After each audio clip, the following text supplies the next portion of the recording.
여러분, 매달 25일이나 10일 월급날 아침의 기분을 기억하시나요? 통장에 급여라는 반가운 두 글자가 찍히는 순간의 짜릿함도 잠시, 오후가 되면 카드 대금, 통신비, 월세, 각종 공과금이 마치 약속이라도 한 듯 순식간에 돈을 빼갑니다. 우리는 우스갯소리로 월급이 통장을 스쳐 지나갔다라고 말하며 씁쓸하게 웃어넘기곤 하죠. 하지만 혼자 남은 밤, 텅 빈 잔고를 바라보면 가슴 한구석이 턱 막혀오는 것을 느낍니다.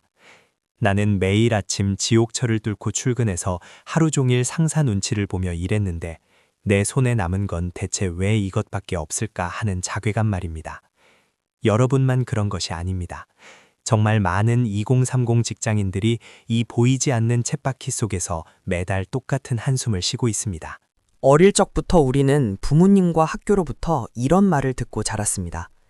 열심히 공부해서 좋은 직장에 들어가면 안정적으로 잘 살 수 있다고요. 그래서 우리는 치열한 경쟁을 뚫고 취업의 문을 넘었습니다. 야근도 마다하지 않고 몸이 부서져라 일하면 언젠가는 통장에 돈이 쌓이고 내 집 마련도 할 수 있을 거라 굳게 믿었죠. 하지만 현실은 어떤가요? 월급이 오르는 속도보다 물가와 집값이 오르는 속도가 훨씬 빠릅니다. 치킨 한 마리 시켜 먹을 때도 배달비 때문에 망설이게 되고 친구들 청첩장을 받을 때면 축의금 걱정부터 앞서는 게 우리의 진짜 현실입니다. 우리는 단 한 번도 나태하게 산 적이 없는데 도대체 왜 삶은 나아지지 않는 걸까요? 그건 우리가 자본주의라는 게임의 진짜 규칙을 배운 적이 없기 때문입니다. 스스로에게 한번 솔직하게 질문해 보세요. 나는 내 돈을 통제하고 있는가? 아니면 돈이 나를 통제하고 있는가? 아침에 알람 소리를 듣고 무거운 몸을 이끌고 나가는 이유가 오직 카드값을 메우기 위해서라면 우리는 돈을 위해 일하고 있는 겁니다.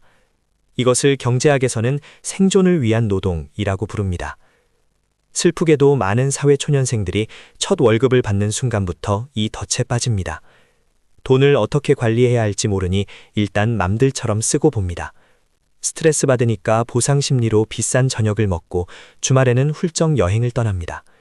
욜로라는 멋진 단어로 포장하지만 사실 그 이면에는 어차피 모아봤자 집도 못 사는데 지금 당장이라도 즐기자라는 깊은 체념과 불안이 자리 잡고 있습니다. 제 주변에 지훈이라는 친구가 있었습니다. 그는 취업하자마자 독하게 마음을 먹었습니다. 월급의 70%를 무조건 적금에 넣었죠. 점심은 매일 편의점 김밥으로 때우고 친구들과의 만남도 핑계를 대며 피했습니다. 그렇게 2년을 꼬박 모아서 꽤 큰 돈을 만지게 되었죠. 그런데 지훈 씨가 행복해했을까요? 아니요. 그는 심각한 번아웃에 빠졌습니다. 청춘의 소중한 추억도 인간관계도 모두 단절된 채 통장 숫자만 바라보다가 우울증이 온 겁니다. 결국 그는 억눌렸던 소비 욕구가 터지면서 모아둔 돈의 절반을 외제차를 렌트하고 명품을 사는 데 써버렸습니다. 극단적인 절약은 결코 오래 갈 수 없습니다. 우리는 로봇이 아니라 감정을 가진 사람이기 때문입니다. 고통을 수반하는 맹목적인 저축은 결국 실패로 끝날 확률이 높습니다. 지훈 씨의 사례가 우리에게 알려주는 충격적인 진실이 있습니다. 목적과 철학이 없는 돈 관리는 러닝머신 위를 죽어라 뛰는 것과 같다는 것입니다. 아무리 땀을 흘리고 달려도 결국 제자리입니다. 돈을 모으는 행위 자체가 목적이 되어서는 안 됩니다. 돈은 숫자가 아니라 우리가 원하지 않는 일을 하지 않을 수 있는 권리이자 내 시간을 내 마음대로 쓸 수 있는 자유를 의미해야 합니다. 그렇다면 우리는 욜로처럼 흥청망청 쓰지도 않고 지훈 씨처럼 자신을 학대하며 아끼지도 않으면서 어떻게 돈을 관리해야 할까요? 여기서부터가 진정으로 평범한 직장인이 돈의 굴레에서 벗어나는 첫걸음입니다. 핵심은 아끼는 것이 아니라 흐름을 만드는 것에 있습니다. 가장 먼저 해야 할 일은 내 월급을 바라보는 관점을 완전히 뒤집는 것입니다.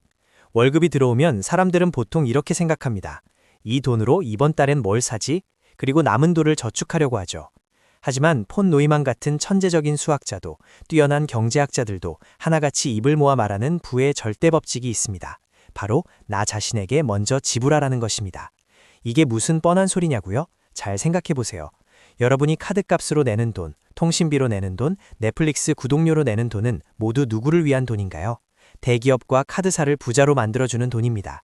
정작 한 달 내내 고생한 나 자신에게 지불하는 돈은 어디 있나요?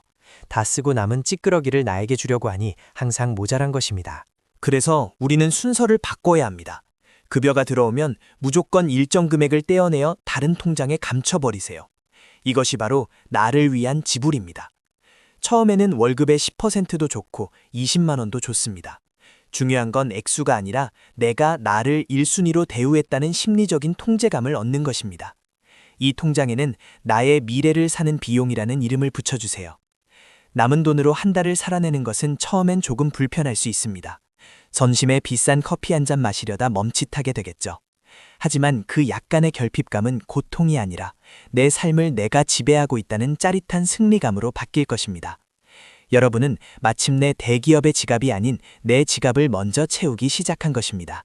하지만 사람의 의지력은 배터리와 같아서 금방 닳아 없어집니다. 매달 내 손으로 이체를 하려고 하면 이번 달만 그냥 넘어갈까? 축의금도 많았는데 라는 악마의 속삭임에 반드시 굴복하게 됩니다. 그래서 의지력을 믿지 말고 시스템을 만들어야 합니다. 전문 용어로 통장 쪼개기라고도 하죠. 거창하게 생각할 필요 없습니다. 통장은 딱 3개만 있으면 됩니다. 월급이 들어오는 통장, 고정적으로 나가는 생활비 통장, 그리고 절대 건드리지 않는 비상금 통장입니다. 월급날 다음 날 자동으로 돈이 흩어지게 자동이체를 걸어두세요. 내 눈앞에서 돈이 보이지 않게 치워버리는 것. 이것이 흔들리는 멘탈을 잡아주는 가장 강력하고 과학적인 방어막입니다.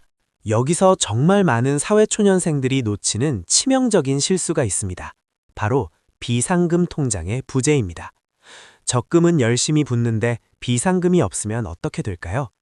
갑자기 핸드폰이 깨지거나 병원비가 크게 나가거나 경조사가 몰리는 달이 반드시 옵니다. 그때 우리는 애써 모아둔 적금을 깨거나 신용카드 할부의 늪에 다시 빠지게 됩니다. 비상금은 자동차의 에어백과 같습니다. 평소에는 쓸모없어 보이지만 사고가 났을 때 내 경제적 생명을 살려주는 유일한 장치입니다. 생활비의 최소 3배 정도는 언제든 뺄 수 있는 파킹 통장 같은 곳에 묵혀두세요. 이 에어백이 준비되어 있어야만 여러분의 저축 계획이 외부의 공격에도 무너지지 않고 끝까지 달릴 수 있습니다. 비상금 통장에 조금씩 돈이 쌓이면 놀라운 변화가 일어납니다.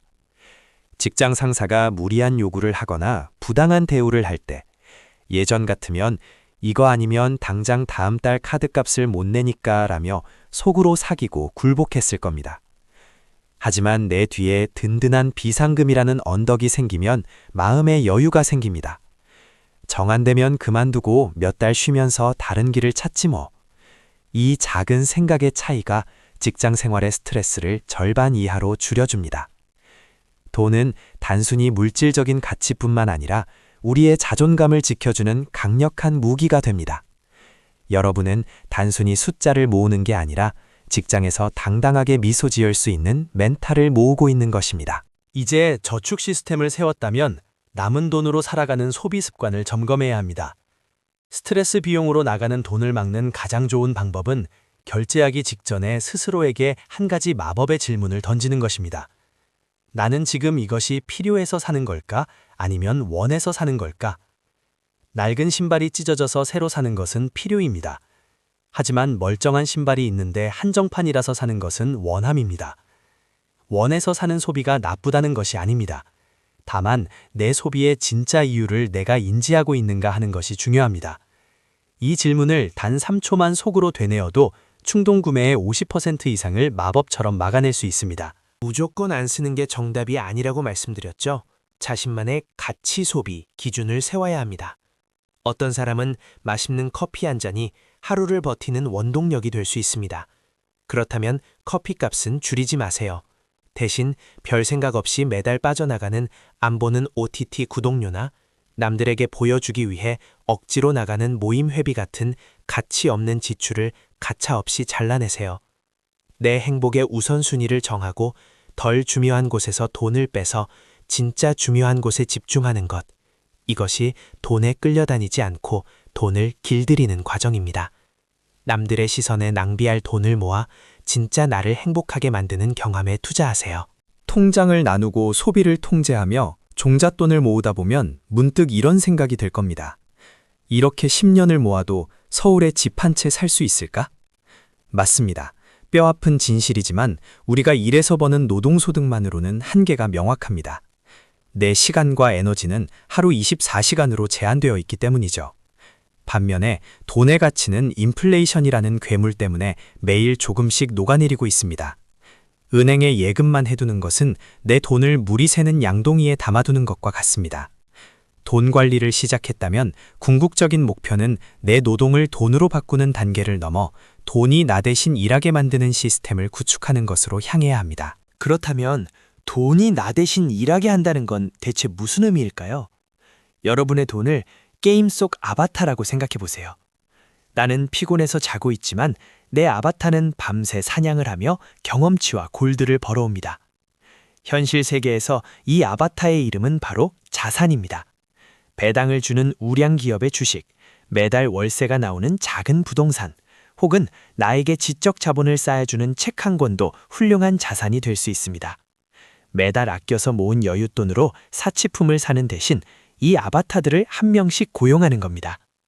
처음에는 아바타가 벌어오는 돈이 한 달에 커피 한 잔 값도 안 되겠지만 이 아바타들이 모여 군대를 이루는 순간 폭발적인 복리의 마법이 시작됩니다. 유명한 파이프라인 우화가 있습니다.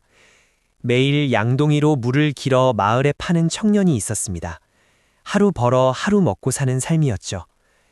그는 주말마다 쉬지 않고 조금씩 산에서 마을로 내려오는 파이프를 설치하기 시작했습니다. 사람들은 쉴 시간에 헛고생을 한다고 비웃었죠. 하지만 몇 년 뒤 파이프가 완성되자 그는 손가락 하나 까딱하지 않고도 폭포수처럼 물을 마을에 공급하며 막대한 부를 얻었습니다. 여러분이 매달 통장을 쪼개고 종잣돈을 모아 투자하는 과정이 바로 이 보이지 않는 파이프라인을 연결하는 숭고한 작업입니다. 남들이 주말에 술 마시고 놀 때 여러분은 조용히 미래의 수도꼭지를 만들고 있는 위대한 노동을 하는 것입니다. 이쯤 되면 알겠어. 그럼 돈을 더 많이 모은 다음에 한 1억쯤 모이면 그때부터 투자나 자산 관리를 시작해야겠다 라고 생각하는 분들이 꼭 있습니다. 하지만 장담하건대 그때가 오면 두려워서 절대 시작하지 못합니다. 수영을 책으로만 100번 읽는다고 물에 뜰 수 없는 것과 같습니다. 투자의 감각, 돈을 다루는 근육은 적은 금액으로 깨져보고 수익도 내보면서 실전에서 키우는 것입니다.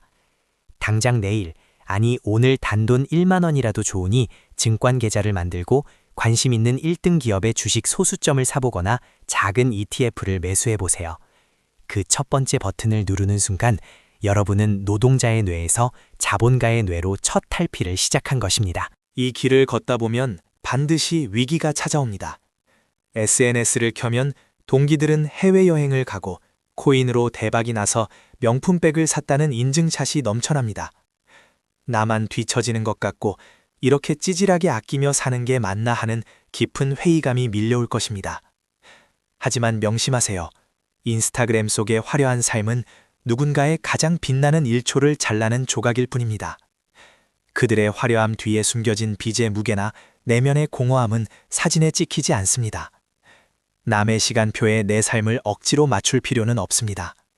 우리는 각자의 속도로 각자의 바다를 항해하고 있는 중입니다.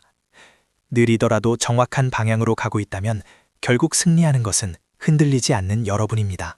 돈을 관리하는 과정이 고통스러운 참선이 되어서는 안 됩니다. 매월 말일 가계부를 정리하고 자산이 조금이라도 늘어난 것을 볼 때 소소한 기쁨을 느껴보세요. 이번 달엔 내가 충동구매를 잘 참았구나. 내 아바타들이 이번 달에는 배당금을 이만큼이나 벌어왔네. 라며 스스로를 기특하게 여겨주고 작은 보상도 해주세요. 10년 뒤의 경제적 자유도 중요하지만 그 목표를 위해 걸어가는 오늘의 나 역시 존중받고 행복해야 마땅합니다. 돈에 지배받던 삶에서 벗어나 돈을 관리하고 통제하는 지휘관이 된 당신의 모습은 그 자체로 이미 충분히 멋지고 성공적인 삶의 증거입니다. 우리가 돈에 대해 치열하게 공부하고 시스템을 만드는 궁극적인 이유는 부를 과시하기 위함이 아닙니다. 사랑하는 사람이 아플 때 병원비 걱정 없이 치료를 받게 해줄 수 있는 힘. 상사가 부당한 지시를 내릴 때 당당하게 거절하고 내일 당장 사표를 던져도 내 삶이 무너지지 않는 자유. 돈 때문에 내가 원치 않는 사람과 억지로 밥을 먹지 않아도 되는 자존감. 바로 내 삶에 대한 온전한 통제권을 얻기 위함입니다. 텅 빈 통장을 보며 한숨 쉬던 어제의 당신은 잊으세요. 오늘부터 여러분은 내 인생이라는 주식회사의 가장 훌륭한 CEO로서 새로운 첫발을 내딛는 것입니다. 지금 당장 핸드폰을 열고 통장을 3개로 쪼개는 것부터 시작해보세요. 작은 행동 하나가 여러분의 10년 뒤를 완벽하게 바꿔놓을 것입니다. 오늘 이야기가 여러분의 삶을 바꾸는 작은 트리거가 되었기를 바랍니다. 영상이 도움되셨다면 구독과 좋아요를 눌러주시고 지금 바로 나만의 돈 관리 시스템 만들기를 실천해보세요.